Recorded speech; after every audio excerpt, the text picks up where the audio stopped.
Let's go this way. Come on. Hey, y'all. Just getting home. If you're new to the channel, quick introduction to my pack. This is Ozzy, my 150-pound male, 4-year-old Cane Corso. He's the alpha of the pack. Ozzy. And then next in line, second oldest is Dolce. She's my female Cane Corso. She's very dominant. Sorry about that. She is about 2.5, 3 years old. About three now. And anyways, she's she's, like I said, she's dominant. She's my second Cane Corso. And then third Cane Corso is Miss Lucia there, who's actually taller than Dolce now, because Lucia is only 7 months old. But you see how dominant Dolce is. And then my third female is actually she's a foster tequila, and she's a pit bull American bully mix. Yeah, she's about 6 months old now, going on 6 months old. And she's got beautiful eyes. Tequila. So we're missing one more. We're missing my pit lab mix, Tux. He's actually the oldest of the pack. He's about... well, anyways, I wanted to talk about... I was seeing if Tux was out there. Come on this way, us. I wanted to talk about... something that I kind of alluded to on my previous video. I was telling y'all I wanted to talk about some future plans. Something I'm a little bit excited about. Come on, us. Let's go this way. Come on, us. Come. The zinnias are coming up.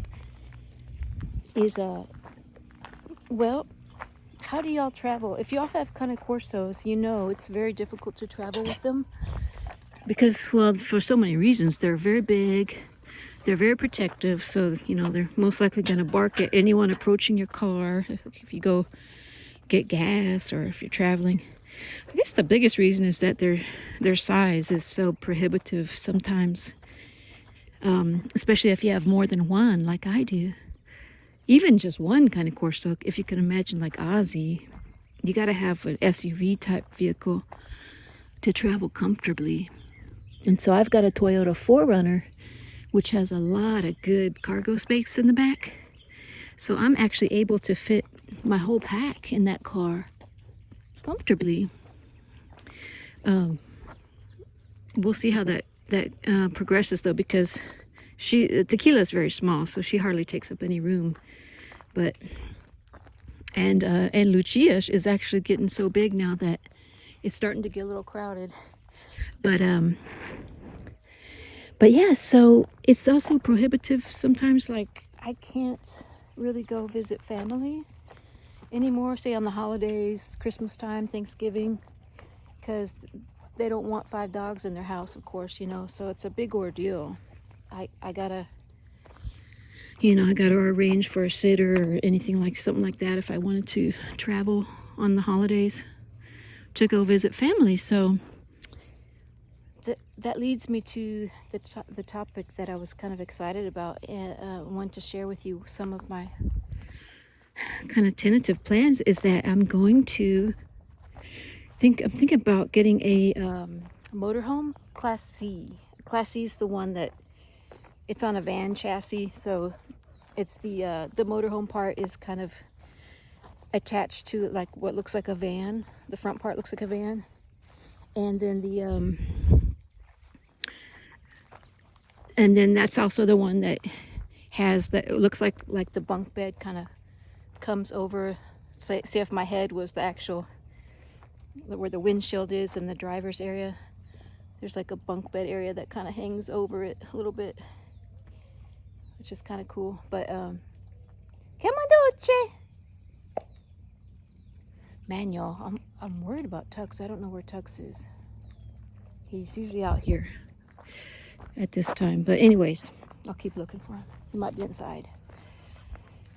But yeah, I love it. I love the idea of a Class C because it's very easy to maneuver. Can get in and out of state parks more easily. What is this? Not sure what this is. Some kind of rubber? No, baby. And lots of room in the back. So I'm just curious if anybody has that set up, and if anybody out there has multiple big dogs. What you do to travel when you have to travel. What do? Do you ever travel with your big dogs? We got a lot of rain out here.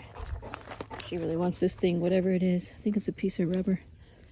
Yeah, so I just wanted to share that kind of plan with y'all, and get your take on it. And also, at the same time, you know, to anyone that's thinking about getting this breed or a bigger breed, that may or may not be something you've thought about as consideration before getting the breed. So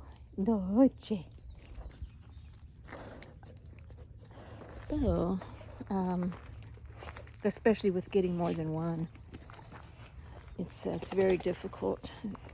You're really limited on where you can go, and if you do need to go somewhere, it's more difficult to find somebody to watch a big breed like this.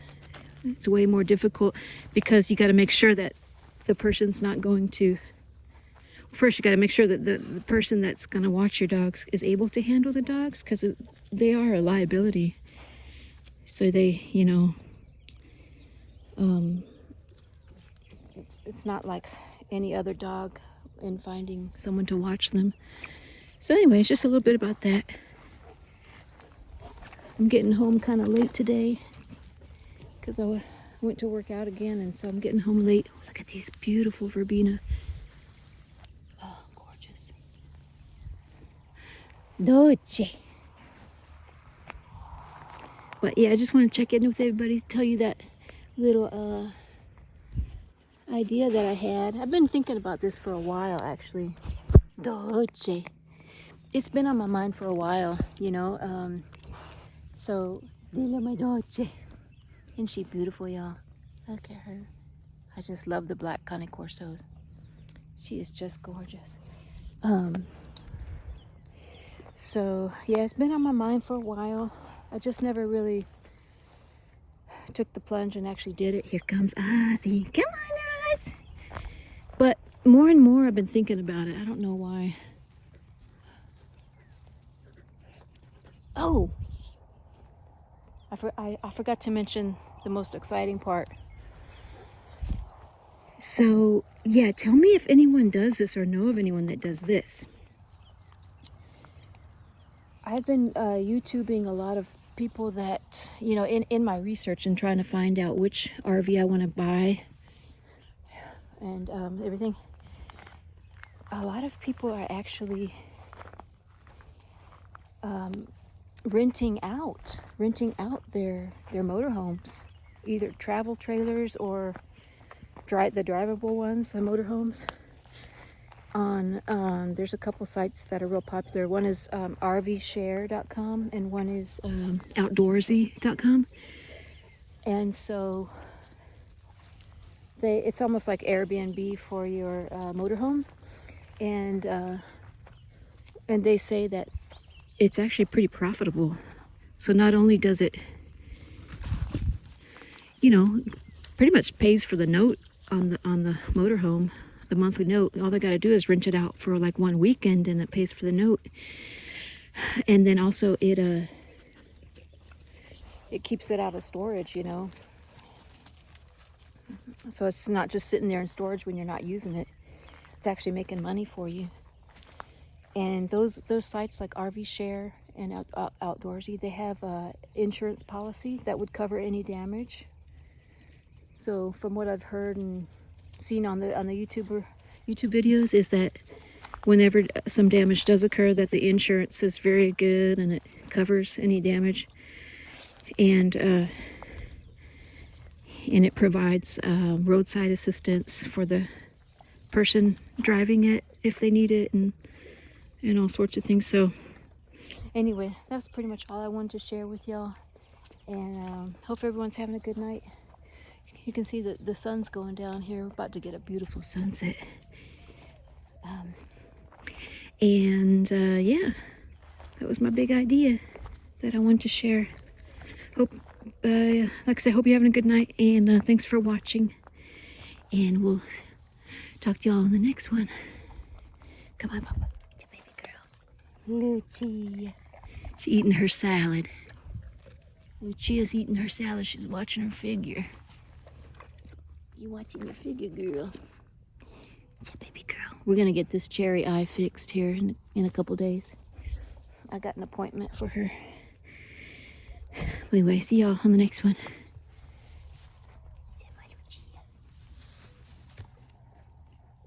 Mm-mm.